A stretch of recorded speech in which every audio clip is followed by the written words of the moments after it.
ये कहानी एक छोटे से कस्बे सुदर्शनपुर की है, जहां हर रोज की जिंदगी शांत और सामान्य थी।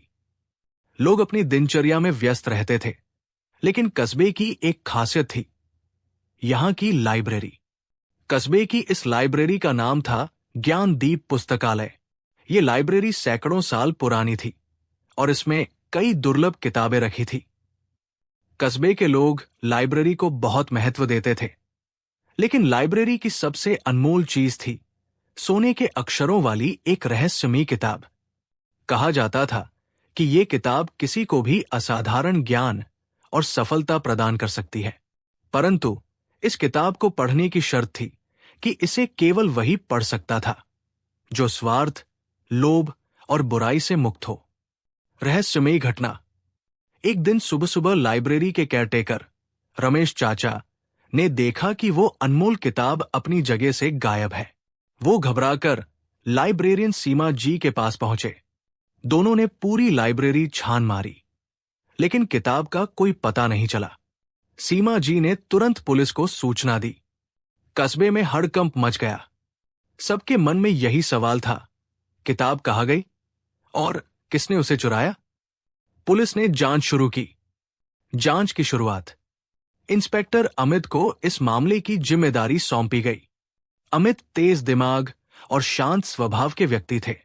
उन्होंने सबसे पहले उन लोगों से पूछताछ की जो अक्सर लाइब्रेरी आते थे, लेकिन किसी ने कोई संदिग्ध हरकत नहीं देखी थी।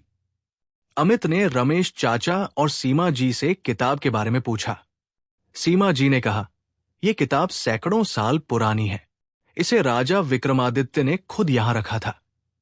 इसका मूल्य शब्दों में नहीं बताया जा सकता। रमेश चाचा ने कहा, इंस्पेक्टर साहब, यह किताब कोई साधारण चीज नहीं है। इसे चुराने वाला या तो बहुत लालची होगा या फिर उसे इसकी ताकत का पता होगा। संकेतों की खोज। इंस्पेक्टर अमित ने लाइब्रेरी की तलाशी ली और वहां फर्श पर मिट्टी के निशान पाए। उन्होंने ध्यान दिया कि ये निशान लाइब्रेरी के पिछले दरवाजे तक जाते हैं। उन्होंने दरवाजे के बाहर एक टूटे हुए जूते का निशान देखा। इससे यह पता चला कि चोर शायद कोई स्थानीय व्यक्ति हो सकता है। अमित ने कस्बे के हर उस व्यक्ति से पूछताछ की जो हाल ही में लाइब्रेरी आया था। उन्होंने ध्यान दिया कि कस्बे में 3 लोग इस किताब में विशेष रुचि रखते थे। 1. अजय, एक महत्वाकांक्षी युवक जो जल्दी अमीर बनना चाहता था। 2. राधा, एक पढ़ाकू लड़की जिसे किताबों से बेहद लगाव था। 3. मोहन, एक साधु जो अक्सर लाइब्रेरी में आकर किताबें पढ़ता था और ध्यान करता था। पहला संदिग्ध अजय। अजय से पूछताछ में उसने कहा, इंस्पेक्टर साहब, मैं उस किताब को क्यों चुराऊंगा? मुझे तो पैसे कमाने के लिए समय चाहिए, किताबें पढ़ने का नहीं। लेकिन अमित ने देखा कि अजय के जूते का सोल टूट चुका था, जो मिट्टी के निशानों से मेल खाता था। अमित ने उसे हिरासत में लिया, लेकिन जब उसके घर की तलाशी ली गई तो वहां से किताब नहीं मिली। दूसरा संदिग्ध राधा। राधा एक साधारण लड़की थी, लेकिन वो किताबों को लेकर जुनूनी थी। अमित ने उससे पूछा, तुम्हें इस किताब के बारे में क्या पता है? राधा ने जवाब दिया, ये किताब ज्ञान का खजाना है, लेकिन मैं इसे चोरी क्यों करूंगी? अगर मुझे इसे पढ़ने का मौका मिला होता तो मैं सबके साथ इसे साझा करती। राधा के घर की तलाशी ली गई, लेकिन वहां भी कुछ नहीं मिला।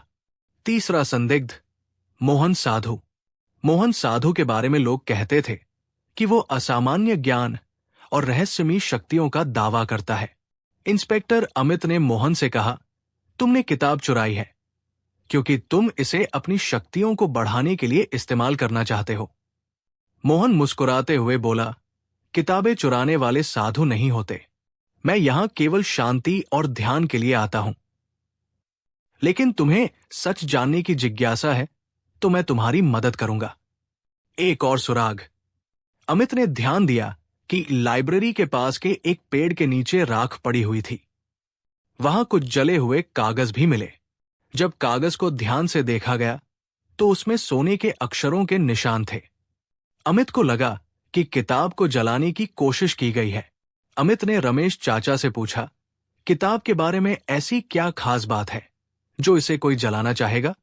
रमेश चाचा बोले, इंस्पेक्टर साहब, इस किताब को केवल वही पढ़ सकता है जिसका मन पवित्र हो। अगर कोई बुरी नीयत से इसे पढ़ने की कोशिश करे तो किताब उसे अपना शिकार बना लेती है। सच का पता चलता है। अमित ने जले हुए कागज की जांच की और पाया कि वह किताब पूरी तरह नहीं जली थी। किताब का एक हिस्सा गायब था। उन्होंने महसूस किया कि चोर ने डर के कारण किताब का हिस्सा जला दिया और बाकी कहीं छिपा दिया है। अमित ने कस्बे के आसपास के इलाके की तलाशी ली।